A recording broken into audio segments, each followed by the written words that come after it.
जय हिंद प्यारे साथियों, स्वागत है आपका बोधपूर्ण एग्जाम क्लास यूट्यूब चैनल पे। जैसा कि साथियों एसएससी एमटीएस की वैकेंसी को लेकर जो बच्चों का इंतजार था कि जो एसएससी एमटीएस की नई भर्ती है 2025 के लिए ये कब तक आनी है, तो एसएससी के द्वारा कैलेंडर जारी कर दिया गया है। और जो कि बात करें यहाँ पे कि एसएससी एमटीएस की वैकेंसी किस तिथि में आनी है और किस तिथि से जो है इसका फॉर्म अप्लाई होगा, यहाँ पे एसएससी एमटीएस के लिए कौन कौन से बच्चे एलिजिबल होंगे और योग्यताएं क्या रहेंगी, यहाँ पे आयु सीमा क्या रहेगी जो है, तो उस पर हम बात करने वाले हैं।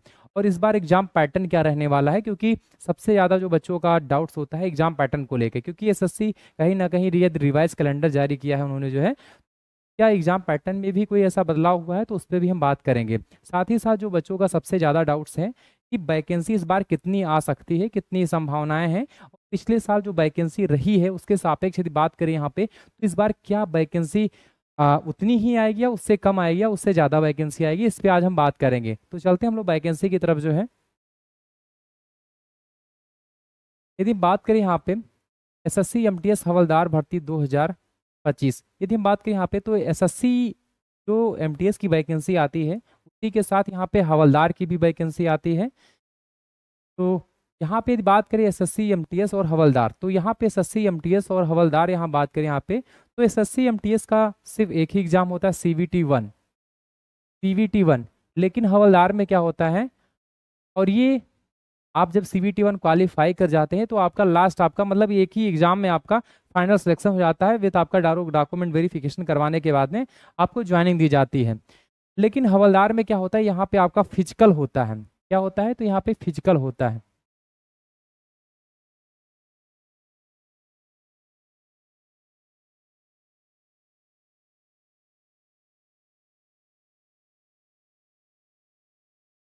तो यहाँ पे आपका फिजिकल होता है। तो यहाँ पे आपका जब फर्स्ट क्लियर करते हैं आप जो है, आप जो CBT 1 जब क्लियर करते हैं तो आपका फिजिकल होता है। वो भी फिजिकल यहाँ पे देखा जाए तो बिल्कुल नाम मात्र का फिजिकल है। यहाँ पे आप फिजिकल के लिए यहाँ पे तैयारी अभी हम बताएंगे यहाँ पे कि आप इस बार फिजिकल रहने वाला है और फिजिकल में क्या क्या चीज़ें रहती हैं। तो हम बात करें यहाँ पे जो बच्चों का सबसे ज़्यादा सवाल है कि एसएससी एमटीएस हवलदार की नई भर्ती कब तक आएगी। तो ये जो एसएससी एमटीएस और हवलदार की जो भर्ती है, ये वैकेंसी जो है एसएससी के कैलेंडर में जारी कर दिया गया है। अब ये 26 जून को आ रही वैकेंसी, 26 जून 2025 को ये वैकेंसी आ रही है।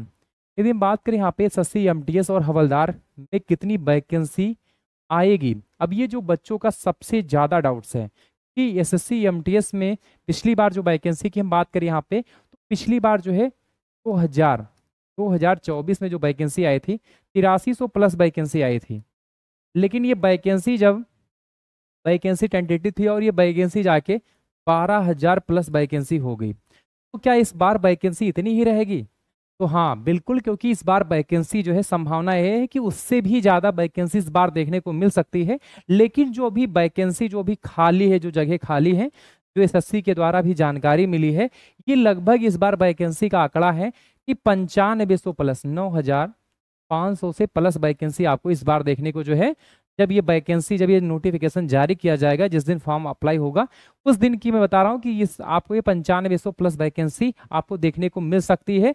और ये इससे भी अधिक हो सकती है, लगभग ये आपको 12,000 के करीब में या 15,000 भी वैकेंसी देखने को मिल सकती है। लेकिन ये इतना यह अनुमान है कि इतनी वैकेंसी आनी तय है और ये इतनी वैकेंसी आएगी जिसमें हवलदार का भी होगा और एमटीएस का, मतलब इसमें आपका जो है एसएससी एमटीएस भी होंगे अपेयर, और यहाँ पे जो है हवलदार भी होंगे।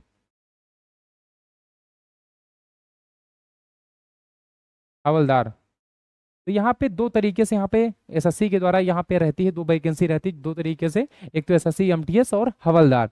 अब हम बात करें यहाँ पे जो सबसे ज़्यादा बच्चों का डाउट्स है, ये जो एसएससी एमटीएस और हवलदार का एग्जाम है, क्योंकि क्या होता है कई बार जो है यहाँ पे एग्जाम को लेकर बच्चे जो है फॉर्म तो आ जाता है लेकिन तैयारी नहीं हो पाती है। तो क्यों ना पहले ही उनको जानकारी हो कि कब कब तक एग्जाम होगा, उस तरीके से उनकी तैयारी अभी से करना स्टार्ट कर दें।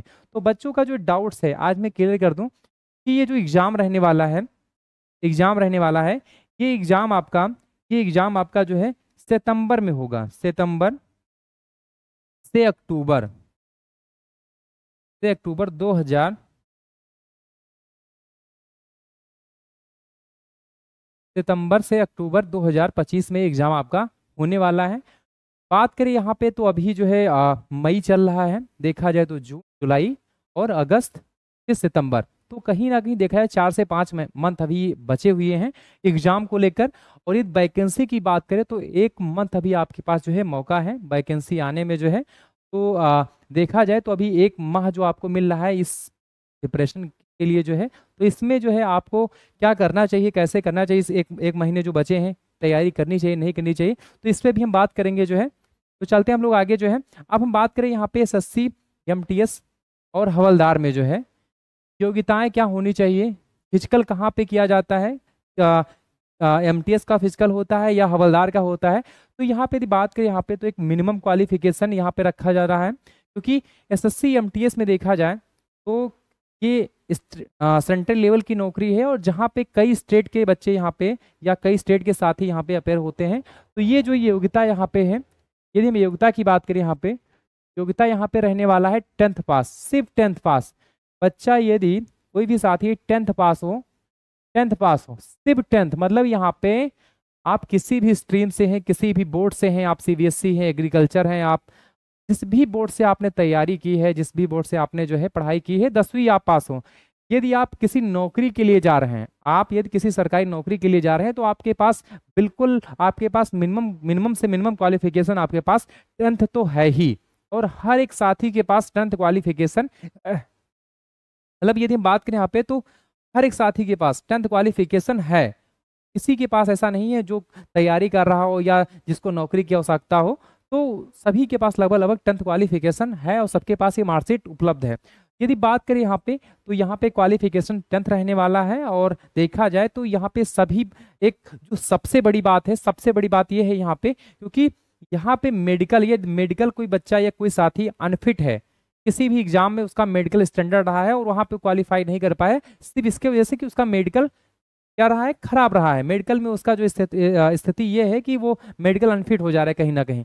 तो यहाँ पे एक सबसे बड़ी बात है कि आप यहाँ पे एमटीएस में आप ज्वाइन करें, यहाँ पे मेडिकल बिल्कुल भी, यहाँ पे बात करें यहाँ पे आप किस, आपका हाथ पैर जैसा भी हो, आप सिर्फ क्या हो, आप एग्जाम क्वालिफाई करते हैं और आपका डॉक्यूमेंट वेरिफिकेशन आप ज्वाइन कर जाते हैं। और एक सबसे अच्छी बात है, यदि आप यहाँ पे, एक तो सबसे बड़ी बात यह है कि आप एसएससी जो एमटीएस की वैकेंसी, ये प्रक्रिया बहुत ही फास्ट तरीके से होती है।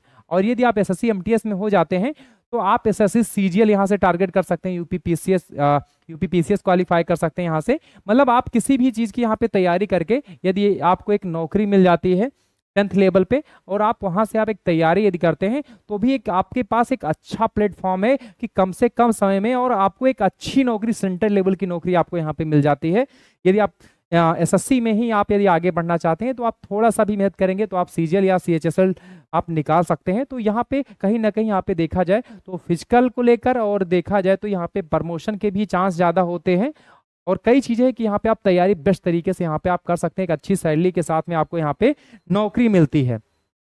अब हम बात करें यहाँ पे एज लिमिट की बात करें यहाँ पे, तो एज लिमिट जो रहने वाला है, तो यहाँ पे जो कैटेगरी वाइज जो सभी एग्जाम में हम बात करें यहाँ पे सभी जो वैकेंसीज आती हैं सब में जो कैटेगरी वाइज छूट मिलता है वही यहाँ पे भी रहने वाला है। तो यदि बात करें यहाँ पे जर्नल का, तो यहाँ पे जर्नल 18 से 25 ईयर्स जो है यहाँ पे रहने वाला है, 18 से 25 साल जो है एमटीएस के लिए है। और यदि बात करें हवलदार, तो हवलदार 18 से 27 ईयर, मतलब हम बात करें तो यहाँ पे 80 से 27 ईयर्स जो है यहाँ पे यदि बच्चा, यदि कोई साथी, तो यहाँ पे 27 साल तक फॉर्म अप्लाई कर सकता है। वहीं यदि बात करें ओबीसी, तो ओबीसी को यहाँ पे जैसा कि जो कैटेगरी वाइज छूट मिलता है 3 ईयर्स का जो है, तो यहाँ पे ये जो है मिलने वाला है।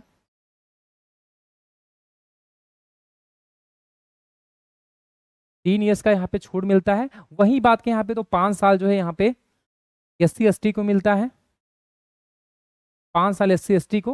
तो यहाँ पे कहीं ना कहीं देखा है तो ओबीसी 18 से 28 ईयर्स जो है यहाँ पे जो छूट दी जाती है यहाँ पे, तो यहाँ पे जो है 3 साल का जो छूट मिलता है, 28 साल तक जो है ओबीसी का कोई साथी है तो यहाँ पे अप्लाई कर सकता है। यदि वही हम बात करें यहाँ पे 18 से 30 साल तक जो है हवलदार में फॉर्म को अप्लाई कर सकता है। कई बार क्या होता है बच्चा एमटीएस, क्योंकि 25 साल पूरा हो जाता है, एमटीएस भी क्वालिफाई नहीं, या हम बात करें एमटीएस की वैकेंसी जिनकी उम्र पूरी हो गई हो और एमटीएस के लिए वो एलिजिबल नहीं है, तो यहाँ पे हवलदार के लिए क्योंकि 18 से 27 साल तक यहाँ पे लिया जा रहा है तो इसके लिए भी एलिजिबल हो सकते हैं। और साथ ही साथ इसके साथ वैकेंसी लगभग देखा जाए तो इसके बराबर के करीब में वैकेंसी रहती ही रहती है हवलदार की भी। वहीं यदि बात करें SC/ST की यहाँ पे, तो 18 से 30 ईयर्स जो है यहाँ पे MTS के लिए है, और वहीं हम बात करें यहाँ पे तो हवलदार के लिए तो 18 से यहाँ पे 32 साल जो है यहाँ पे हवलदार के लिए है, और ये है SC/ST साथियों के लिए है यहाँ पे। अब हम बात करें यहाँ पे, चाहे वो फीमेल हो, अभी जो बच्चों के मन में डाउट्स है, जो सवाल हैं ये आ रहे हैं कि जो है ये हम फीमेल हैं, तो फीमेल हैं यदि, तो फीमेल के लिए भी वही रहने वाला है और मेल के लिए भी वही रहने वाला है। तो यहाँ पे जो एज लिमिट है, जो एज क्राइटेरिया है, बिल्कुल सेम रहने वाला है। बाकी हम बात करें यहाँ पे जो फिजिकल इफिशियंसी, शारीरिक दक्षता की बात करें यहाँ पे, तो सिर्फ यहाँ पे जो है ये सिर्फ जो दक्षता यहाँ पे होती है ये सिर्फ हवलदार में। SSC MTS तो आप CBT 1 क्वालिफाई करते हैं, आप जैसे ही CBT 1 क्वालिफाई करते हैं आपका DV डॉक्यूमेंट वेरिफिकेशन हो जाता है और फिर आपको फाइनल आपको जो है ज्वाइनिंग दे दी जाती है। लेकिन यदि हवलदार में, यदि आप हवलदार के लिए एलिजिबल हैं, आप हवलदार का फॉर्म अप्लाई करते हैं, आप सोच रहे हैं कि MTS में नहीं हमें हवलदार बनना है, तो आप हवलदार में जो होता है, हवलदार की यदि बात करें यहाँ पे, तो हवलदार में आपका जो है फिजिकल एलिजिबिलिटी में आपका जो है एक तो हाइट मांगी जाती है यहाँ पे 157.5 सेंटीमीटर, मतलब हम बात करें यहाँ पे तो 157.5 सेंटीमीटर जो हाइट रहने वाला है ये मेल बच्चों का रहने वाला है। वहीं हम बात करें फीमेल तो 152 सेंटीमीटर यहाँ पे फीमेल के लिए रहने वाला है। और हाइट देखी जाए तो हर एक बच्चे का, हर एक साथी का 157.5 सेंटीमीटर हर एक बच्चे का है। यदि वो हम बात करें यहाँ पे जैसे असम से बिलोंग कर रहा है तो कम यहाँ पे हाइट रखी जा रही है, तो उस तरीके से यहाँ पे अलग अलग जो स्टेट है जहाँ पे बॉर्डर से हैं या नक्सल एरिया से हैं तो वहाँ पे उनको छूट मिलता है। लेकिन यहाँ पे जो सबसे ज़्यादा जो जनरल का यहाँ पे बात करें यहाँ पे, तो जनरल का यहाँ पे जो है यहाँ पे बिल्कुल यहाँ पे 157.5 सेंटीमीटर यहाँ पे हाइट, और ये सभी बच्चों का, सभी साथी का ये हाइट रहता ही रहता है। वहीं चेस्ट की बात करें यहाँ पे तो 80 सेंटीमीटर जो है बगैर फुलाने पर, और 86 सेंटीमीटर यहाँ पे रहने वाला है फुलाने पर, मतलब आपका 80 सेंटीमीटर जो है बगैर फुलाए और फुलाने पर आपका 86 सेंटीमीटर यहाँ पे रहने वाला है। वहीं फीमेल के लिए तो नहीं है। ये रनिंग की बात करें यहाँ पे तो 1600 मीटर जो यहाँ पे रनिंग रहने वाला है, और ये 15 मिनट में, मतलब ये जो 1600 मीटर जो आर्मी की रनिंग होती है वो रनिंग यहाँ पे रहने वाली है। लेकिन ये आर्मी जैसा रनिंग यहाँ पे आपको दौड़ाया नहीं जाना है, आपको पैदल दौड़ाया जाएगा। मतलब आप 15 मिनट में 1600 मीटर आपको चलना है। लेकिन आर्मी में क्या होता है, आर्मी में क्या होता है, आपको उसके लिए 5 मिनट मिलता है, 5 minute 15 second, 5 minute 15 second, 5 minute 15 second आपको मिलता है यहाँ पे इसके लिए। लेकिन यहाँ पे आपको 15 मिनट मिल रहा है, तो इसका मतलब कहीं ना कहीं आप जो है इसके लिए हम बात करें यहाँ पे तो बिल्कुल आप पैदल जाएंगे, बिल्कुल पैदल आप आराम से जाएंगे, तो भी आप 1600 मीटर आप जो है 15 मिनट में इसकी रनिंग पूरी कर लेंगे। साथ ही फीमेल की बात करें यहाँ पे तो 1 किलोमीटर यहाँ पे रनिंग रहने वाला है, और वो है 20 मिनट में। आप जो है रास्ते में पानी पीते भी जाएंगे तो भी आप यहाँ पे इस रनिंग को जो है 1 किलोमीटर रनिंग को 20 मिनट में आप बिल्कुल आप पैदल चल के पार कर जाएंगे। क्योंकि आप सुबह वॉकिंग करते हैं, मॉर्निंग में वॉकिंग करते होंगे, तो आपको पता होगा कि 20 मिनट एक सफिशिएंट, मतलब यहाँ पे देखा जाए तो 1 किलोमीटर के लिए सफिशिएंट है। मतलब आप पैदल भी आप चलते हैं तो भी आपके लिए यहाँ पे आपके पास समय बच जाएगा।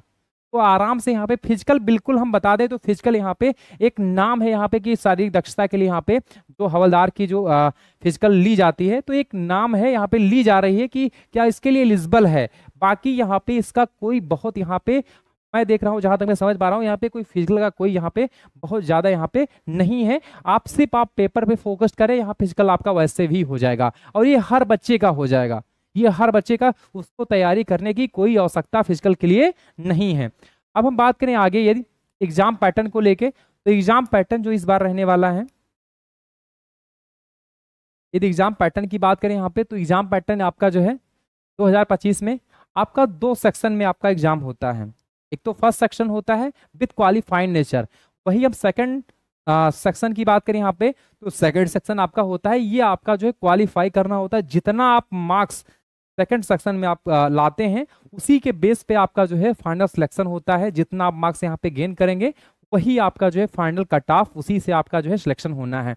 अब हम बात करें यहाँ पे जो सेक्शन फर्स्ट है, इसमें आपका मैथ पूछा जाता है, रीजनिंग पूछी जाती है, और ये मैथ बात करें यहाँ पे तो 20 क्वेश्चन होता है और ये 60 मार्क्स का।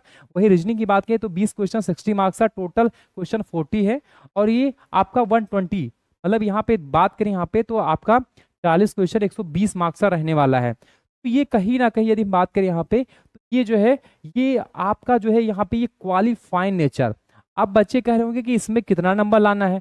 हाँ, तो हम मैं बता दूं ये आपका क्वालिफाइड नेचर, और इसके लिए आपको जो समय मिल रहा है 45 मिनट्स मिल रहा है, नो नेगेटिव मार्किंग्स, मतलब यहाँ पे कोई नेगेटिव मार्किंग नहीं है।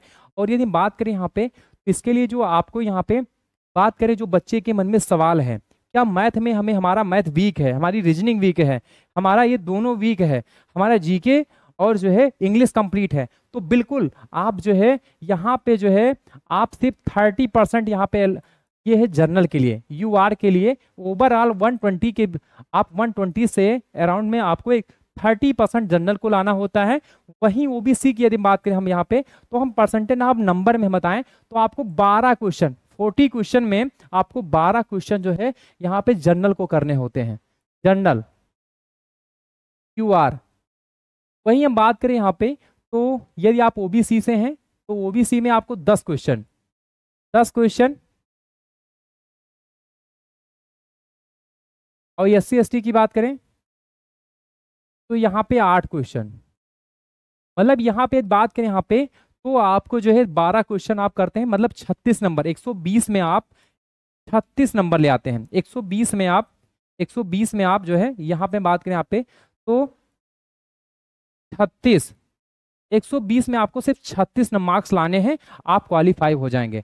आप 119 भी ला रहे हैं 120 में, आप 120 में यदि आप 119 भी ला रहे हैं तो इसका कोई मतलब नहीं है, कोई मतलब नहीं। इसका क्यों नहीं मतलब है? क्योंकि ये नंबर काउंट नहीं होना है, ये नंबर नहीं जुड़ना है आपको फाइनल सिलेक्शन में। आपका नंबर ये सेक्शन फर्स्ट का कोई नंबर यहाँ पे जुड़ना नहीं है। साथ ही हम बात करें यहाँ पे तो एक सबसे अच्छी बात यह है कि बहुत सारे ऐसे साथी होंगे, बहुत सारे ऐसे बच्चे होंगे वो भी हाई स्कूल पास करके आए हैं या उनका मैथ वीक है, रीजनिंग वीक है, तो कहीं ना कहीं उनका अच्छे से वो पेपर नहीं हो पा रहा है। तो एक एसएससी के द्वारा एक ऐसी, हम बात करें यहाँ पे एसएससी में एक ऐसी वैकेंसी जो है एसएससी एमटीएस, जहां पे जो है मैथ और रीजनिंग यहाँ पे नहीं रखा गया है, बाकी हर जगह मैथ और रीजनिंग का नंबर जोड़ा जाता है। और यहीं पे नहीं, हम बात करें हर एक कंपटीशन में मैथ रीजनिंग का क्वेश्चन रहता है, लेकिन यहाँ पे जो है एसएससी एमटीएस में ये क्वालिफाइड नेचर, मतलब एक ऐसा इकलौता एग्जाम है जहाँ पे मैथ और रीजनिंग के नंबर नहीं जुड़ रहे हैं। तो ये आपका जो है यह क्वालिफाइड नेचर होगा। आपको 120 में यदि आप 36 नंबर ही ले आते हैं, सिर्फ 36 नंबर, 120 में 36 मार्क, ये किसके लिए? जनरल के लिए। वही आप यदि किससे हैं? ओबीसी से हैं तो आप 30 मार्क्स ले आते हैं। वही आप जो है 8 3 24 मार्क्स आप यदि आप एससी एसटी से हैं तो आप ले आते हैं, आप क्वालिफाई हो जाएंगे। तो ये आपका रहने वाला है, मतलब आपका 30% है। मैं बात करूं यहाँ पे तो जनरल के लिए 30%।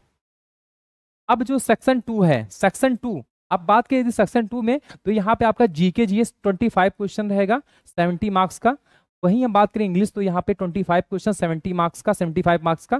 तो टोटल यदि बात करें यहाँ पे तो 50 क्वेश्चन और आपका 150 मार्क्स का यहाँ पे रहने वाला, मतलब यहाँ पे आपके 50 क्वेश्चन रहेंगे, 150 मार्क्स का यहाँ पे आपका रहने वाला है, 50 क्वेश्चन 150 मार्क्स का। अब ये जो है इस पे आपका होता है, आपका यहाँ पे कट ऑफ बनता है, तो मेन कट ऑफ है आपका, यहीं से कट ऑफ बनता है आपका, जो है सिलेक्शन यहीं से होना है। अब हम बात करें यहाँ पे तो इसके लिए आपको कितना समय मिल रहा है? तो इसके लिए आपको जो है मिल रहा है 45 मिनट्स। और इसमें एक बात और है, यहाँ पे नेगेटिव मार्किंग नहीं है, लेकिन यहाँ नेगेटिव मार्किंग है, 1/3 नेगेटिव मार्किंग है। तो ये आपका एक नंबर यहाँ पे कटता है, एक नंबर कटता है, ठीक है। अब हम बात करें यहाँ पे तो यहाँ पे एक क्वेश्चन की बात करें तो एक क्वेश्चन यहाँ पे 3 मार्क्स का रहने वाला है, जो यहाँ पे भी है एक क्वेश्चन जो है 3 मार्क्स का, यहाँ भी वही है।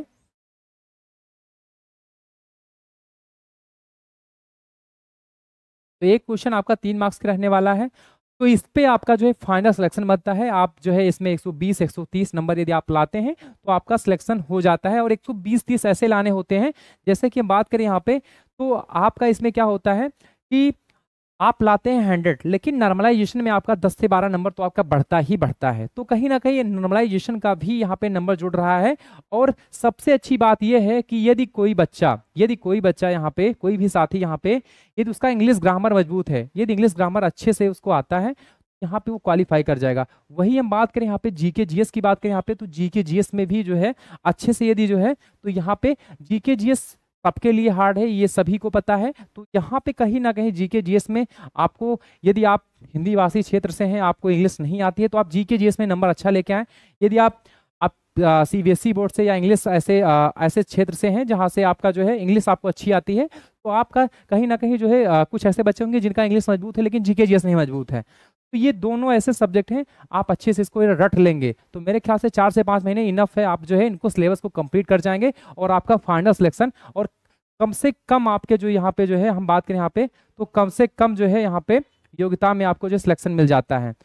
तो ये आपका इस बार रहने वाला है, तो यहाँ पे आपको योग्यता के साथ में ये आपकी जो है आप यहाँ पे क्वालिफाई कर जाते हैं तो आपको यहाँ पे फाइनल सिलेक्शन हो जाता है। तो जैसे ही कोई एसएससी एमटीएस का नोटिफिकेशन जारी होता है उसके साथ में हम आएंगे जो है, तब तक के लिए जय हिंद, धन्यवाद।